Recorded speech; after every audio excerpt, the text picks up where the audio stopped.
Mheshimiwa Jaji Mkuu, natambua kwamba umebakisha miezi michache kustaafu, na mimi sina tena dhamira ya kugombana na mahakimu majaji wale,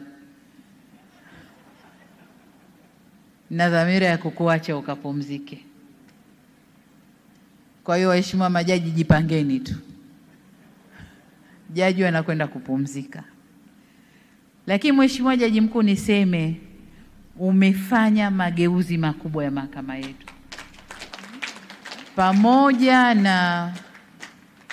pamoja na msukumo wa serikali, lakini mageuzi ya fikra, kusimamia na kuleta mageuzi tunayoyaona leo ni